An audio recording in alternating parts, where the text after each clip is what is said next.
এই যে আমাদের ভাই হাসনাত আব্দুল্লাহ এই জুলাইয়ে সবচাইতে অগ্রহণী ভূমিকা পালন করেছেন। যেই প্রিয় ভাই হাসনাত আব্দুল্লাহ মাথার মধ্যে সেজদার দাগ, সে হাসনাত আব্দুল্লাহ আজকে বক্তব্য দিয়ে বলেছেন, ক্ষমতার লোভ দেখিয়ে লাভ নাই, যতক্ষণ পর্যন্ত ওই সমস্ত স্বৈরাচারদের বিচার না হবে ততক্ষণ পর্যন্ত আমাদের আন্দোলন থামবে না। বলেন আল্লাহু আকবার। এই হাসনাত আব্দুল্লাহ ভাইকে গতকালকে ঢাকা বিশ্ববিদ্যালয় অনেক ভাইয়েরা তাকে আহত করার চেষ্টা করেছেন, আঘাত করেছেন। আমরা বলতে চাই যে হাসনাত আব্দুল্লাহর অবদানকে আপনারা ভুলে যাবেন না। এই সার্জিস আর হাসনাত আব্দুল্লাহ বুক টান টান করে জালেমের বিরুদ্ধে লড়াই করেছেন, কথা বলে ঠিক কিনা? এদের অবদান এত তাড়াতাড়ি ভুলে গেলে হবে না। তাহলে আমরা হব নিমুখারাম, কথা বলে ঠিক কিনা? আমরা হব অকৃতজ্ঞ। খবরদার হাসনাত আব্দুল্লাহর দিকে বাঁকা চোখে তাকাবেন না। এই তরুণেরা আমাদেরকে লড়াই করা শিখিয়েছেন, এই তরুণেরা আমাদেরকে সাহস জুগিয়েছেন, কথা বলেন ঠিক কিনা? এই যুবকরা যতদিন জেগে থাকবে পথ হারাবে না বাংলাদেশ। এই যুবকদের হাতে আমাদের লাল সবুজের পতাকা নিরাপদে থাকবে, কথা বলে ঠিক কিনা? এই যুবকেরা আগামীর বাংলাদেশের নেতৃত্ব দেবে, কথা বলে ঠিক কিনা? হাসনাত আব্দুল্লাহর কথাগুলো ভালো লাগছে। বলে যতক্ষণ পর্যন্ত এই দেশের অপর পর্যায়ে যারা ক্ষমতায় ছিল, যাদের ইশারায় জুলাই গণহত্যা চালানো হয়েছে, এদের বিচার না হওয়া পর্যন্ত আমরা শান্ত হব না। বিদায় ক্ষমতার লোভ দেখিয়ে লাভ নাই। হাসনাত আব্দুল্লাহ বলেছেন, অনেকে বলে আমি শত শত কোটি টাকা খেয়েছি, 1 টাকার দুর্নীতি যদি প্রমাণ করতে পারেন জীবনে কোনোদিন মিডিয়ার সামনে মুখ দেখাবো না। আল্লাহু আকবার বলে। সময়ের সাহসী সন্তান হাসনাত আব্দুল্লাহ আর সার্জিস আলম, কথা বলেন ঠিক কিনা? এই তরুণদের জন্য আমাদের দোয়া ভালোবাসা আছে না নাই? হ্যাঁ, এই জুলাইয়ের গণ অভ্যুত্থানে সবচাইতে বড় ভূমিকা পালন করেছিলেন এই তরুণেরা। এই জন্য এদের সাথে খারাপ ব্যবহার করবেন না। ঢাকা বিশ্ববিদ্যালয়ে যে সমস্ত শিক্ষার্থী ভাইরা তার সাথে বেয়াদবি করেছেন, আমরা বলবো আমাদের এই ভাইয়ের অবদান আপনারা ভুলে যাবেন না। আজকে বড় বড় কথা বলতেছেন, একটু সময় চিন্তা করেন যে কয়েক মাস আগে অবস্থাটা কেমন ছিল। এই জন্য লড়াই তো তখন করতে পারেননি। এখন এই তরুণ যুবকদের দিকে বাঁকা চোখে দেখাবেন না। এদের উপরে মাঝে মাঝে হামলা করা হয় পরিকল্পিত ভাবে, কথা বলে ঠিক কিনা? এক শ্রেণীর মানুষ চায় এই তরুণেরা দুনিয়ার জমিন থেকে বিদায় হয়ে যাক। নানামুখী ষড়যন্ত্র তাদের বিরুদ্ধে চলমান। আমরা বলতে চাই, যারা বন্দুকের নলের সামনে বুক পেতে ধরে এদেরকে মরণের ভয় দেখায় লাভ নাই, কথা বলে ঠিক কিনা? এই হাসনাত আব্দুল্লাহ, সার্জিস আলম, এদেরকে হত্যা করার পরিকল্পনা যারা করে, বিভিন্ন জায়গায় অপমান করার চেষ্টা করে, তাদের গায়ে যারা হাত তোলার চেষ্টা করে, আমরা বলতে চাই এরা বন্দুকের নলের সামনে লড়াই করেছে, তোমাদের সামনেও লড়াই করবে। এরা মাথা নত করবে না। এরা হলো সময়ের সাহসী সন্তান। লিল্লাহে তাকবীর। আমার ভাইয়েরা, এই জন্য আমরা মিলেমিশে একটা নতুন বাংলাদেশ গড়তে চাই, যেই দেশে মারামারি থাকবে না, খুন ধর্ষণ টেন্ডারবাজি চাঁদাবাজি থাকবে না, কথা বলেন ঠিক কিনা? ক্ষমতার লোভে পইরা কেউ কাউকে হত্যা করবে না, এমন একটা সুন্দর বাংলাদেশ আমরা চাই, কথা বলেন ঠিক কিনা? সামনের দিকে যাই আমার ভাইয়েরা। আমি যে কথা বলতে চাচ্ছিলাম বাজান, তাহলে সন্তানকে মানুষের মতো মানুষ বানাইতে হলে মাদ্রাসায় পড়ানোর দরকার আছে না নাই? আর কলেজ বিশ্ববিদ্যালয়ের দিকে তাকায় দেখেন, মাঝে মাঝে শিক্ষককে পেটায়া কাপড় খুলে ল্যাংটা করে, পিটায়া স্যারকে বন্দি করে রেখে দেয়। আর মাদ্রাসার দিকে তাকায় দেখেন, ওস্তাদকে মারা দূরের কথা, ওস্তাদের পায়ে ওজুর পানি ঢেলে দেয়। এজন্য সন্তানকে মানুষের মতো মানুষ বানাতে চাইলে কোরআন সুন্নাহর বিকল্প কোনো পদ্ধতি নাই। কোরআন সুন্নাহর জ্ঞান আগে সন্তানদের ভিতরে ঢোকায় দেন, এরপরে বাকি যা শিক্ষা দেওয়ার দেন, আমাদের আপত্তি নাই। ডাক্তার ইঞ্জিনিয়ার বানানো আপত্তি নাই। আগে সন্তানকে মানুষের মতো মানুষ বানাইতে চাইলে কোরআনের জ্ঞান, কোরআন সুন্নাহর জ্ঞান তাদের শিখানোর দরকার আছে না নাই? এই জন্য আল্লাহ বলেন, ইকরা বিসমি রাব্বিকাল্লাযী খলাক, পড়ো তোমার রবের নামে যিনি তোমাদেরকে সৃষ্টি করেছেন। তাহলে প্রত্যেকটা মুসলমানের উচিত তার সন্তানদেরকে রবের জ্ঞান শিক্ষা দেওয়া। কি সন্তানদেরকে মাদ্রাসায় পাঠাবেন না? পাঠাবেন তো ইনশাআল্লাহ। আল্লাহ কবুল করুন, চিল্লা বলুন আমিন। এরপরে পবিত্র কোরআনুল কারীমের 1 নম্বর সূরা, সূরাতুল ফাতিহার 1 নম্বর আয়াত, জবান ছেড়ে সবাই বলুন আলহামদুলিল্লাহি রাব্বিল আলামিন। সমস্ত প্রশংসা, যাবতীয় প্রশংসার একমাত্র মালিক তিনি, সৃষ্টিগুলো রব, আমাদের প্রতিপালক, আমাদের আল্লাহ যিনি। এই আয়াতের ভিতরে রব শব্দ আছে না নাই? আপনি আমি যখন এই যে খেয়াল করেন রুকুতে চলে যায়, কি তাসবিহ পাঠ করি? সুবহান রাব্বিয়াল আযীম, সুবহান রাব্বিয়াল আযীম, রব শব্দ আছে না নাই? রুকু হতে দাঁড়ানোর সময় কি বলি? সামিআল্লাহু লিমান হামিদা, রব্বানা লাকাল হামদ, রব শব্দ আছে না নাই? এরপরে যখন সিজদায় মাথাটা লুটিয়ে ফেলি কি বলি? সিজদা থেকে আমরা কি তাসবিহ পাঠ করি? সুবহান রাব্বিয়াল আ'লা, সুবহান রাব্বিয়াল আ'লা। কিছু কিছু মানুষ খালি দেখবেন সুবহানাল্লাহ কয় না, সবই নিয়ে তেল কয়, আল্লাহ ভালো জানে। স্পষ্ট করে বলতে হবে সুবহান রাব্বিয়াল আ'লা, সুবহান রাব্বিয়াল আ'লা। এরপরে নামাজের সালাম ফিরানোর পরে আল্লাহর কাছে হাত তুলে যখন দোয়া করি কি বলি? রব্বানা আতিনা ফিদ দুনিয়া হাসানাতাও ওয়া ফিল আখিরাতি হাসানাতাও ওয়া কিনা আযাবান নার।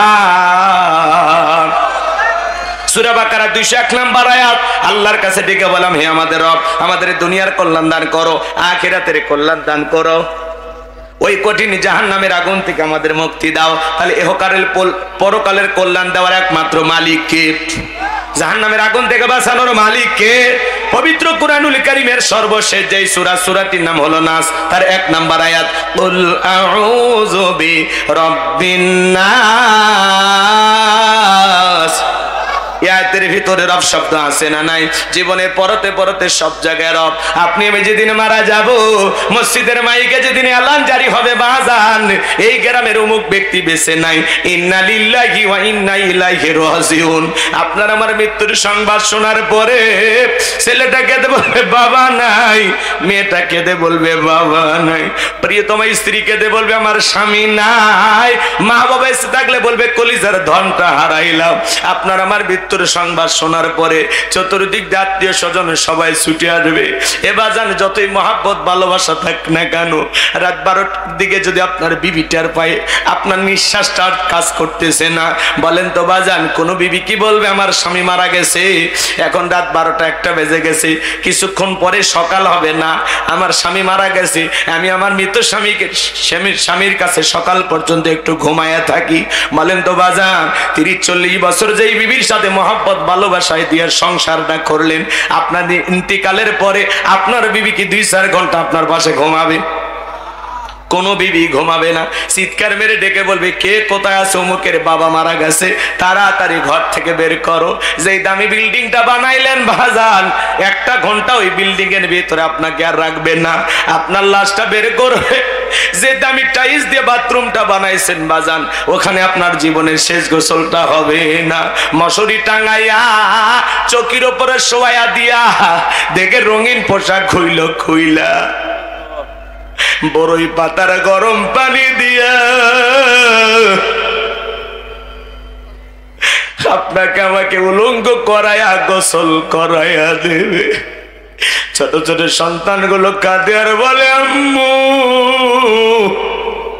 বাবা কতদিন গোসলখানায় গোসল করলো, আজকে কেন বাবা এভাবে নিথর ভাবে শুয়ে আছে? অন্য মানুষ কেন বাবারে গোসল করাইয়া দেয়? ছোট সন্তানগুলো বোঝে না, মা বোঝানোর চেষ্টা করে, ওরা হাউমাউ করে কাঁদে। এমনও 2-3 বছরের বাচ্চা রেখে বাবা মারা যায়, সন্তানগুলো চিৎকার মারে আব্বু আব্বু আব্বু, আমাকে একা রাইখা যায় ওরা। সন্তানের চিৎকার বাবা শুনতে পারে কিন্তু জবাব দেওয়ার ক্ষমতা থাকে না। আপনার আমারে গোসল করাইয়া দিয়া সাদা কাপড়ে চকলেটের মতো মরাইয়া মসজিদের খাটিয়াতে তুইলা 4 জন বরযাত্রী ধইরা পিছনে হাজার হাজার শত শত মানুষ ছুটে যাবে আপনাকে আমাকে কবরে শায়িত করার জন্য। 3 জন মানুষ যখন লাশটা কবরে রাখবে বাজান, মনে হবে এই 3 জন মানুষ বুঝি আমার সাথী হবে, কিন্তু না না। চক্ষু দুইটা বন্ধ করে একবার চিন্তা করেন, এই অবস্থা যদি কালকে আপনারা হয় কি করবেন? 3 জন মানুষ লাশটা যখন কবরের ভিতরে রাখবো মনে হবে এরাই বুঝি সাথী, কিন্তু লাশটা কবর রাখার পরে একে একে সবাই কবর থেকে উঠে আসবে। কবরে লাশটা রাখার পরে দূর আকাশে একটু একটু দেখা যায়। এরপরে যখন কবরে বাঁশের বিছানা বিছায়া দিয়া মনকে মন মাটি চাপা দিবে, কবরটা হয়ে যাবে ঘর অন্ধকার। আপনার আমার দেহটা কবরে রাইখা সবাই যখন চলে আসবে, তাদের পায়ের আওয়াজ কবরে থাকা ব্যক্তি শুনতে পাইবে। এই তো বুঝি ওরা চলে যায়। চিৎকার মেরে ডেকে বলবে, আমাকে একা রাইখা যায়, থাকবে না, চলে আসবে। বন্ধু বান্ধব কতজন যাবে গো, কেউ তো সাথী হবে না, সবাই চলে আসবে। ওই কবরে থাকা ব্যক্তি, আমার নবী বলেন যে কবরে চলে গেল, তার চাইতে অসহায় আর কেউ নাই। এই জন্য বিশ্বনবী বলেন, কলা কলা রাসূলুল্লাহ সাল্লাল্লাহু আলাইহি সাল্লাম, ইন্নামাল কুবরু রাবযাতুম মিন রিয়াদিল জান্নাহ আও হুফরাতুম মিন হুফারিন নার। রাহু তিরমিজি। বিশ্বনবী ডেকে বলেন, যে ব্যক্তির আমল ভালো, মৃত্যুর সঙ্গে সঙ্গে আল্লাহ তাআলা তার কবরটা জান্নাতের বাগান বানায়া দিবেন, বলেন সুবহানাল্লাহ। আর যে ব্যক্তির আমল খারাপ, আও হুফরাতুম মিন হুফারিন নার, তার কবরটা হবে জাহান্নামের আগুনের গর্ত। একবার যদি কারো কবর জাহান্নামের আগুনের গর্ত হয়ে যায় বাজার, তার কিন্তু বাঁচার কোনো উপায় নাই। দুনিয়ার আগুনের চাইতে জাহান্নামের আগুনের পাওয়ার হলো 70 গুণ বেশি। এজন্য কবর কিন্তু জায়গা ভালো নয়। আমার আল্লাহ ডেকে বলেন, ফামাই আমাল মিসকালা যাররাতিন খায়রান ইয়ারা ওয়া মাই আমাল মিসকালা যাররাতিন শাররান ইয়ারা। বান্দারে, তুমি যদি যাররা পরিমাণ অনুপরিমাণে নেক আমল করো, ওইটা আল্লাহ তাআলা তোমার আমলনামায় লিপিবদ্ধ করে রাখবে। তুমি যদি যাররা পরিমাণ অনুপরিমাণে বদআমল করো, ওইটাও তোমার আমলনামায় লিপিবদ্ধ করা হবে।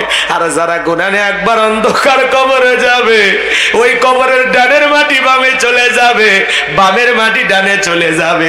এমন জোরে সাপ দেবে বাজার, এক পাজরের আর অন্য পাজরে ঢুকে যাবে। কবরে থাকা অন্ধ ফেরেশতা চোখে দেখে না, কানে শোনে না, হাতুড়ি দিয়ে আঘাত করবে, দেহটা চূর্ণ বিচূর্ণ হয়ে যাবে। কবরে থাকা সাপ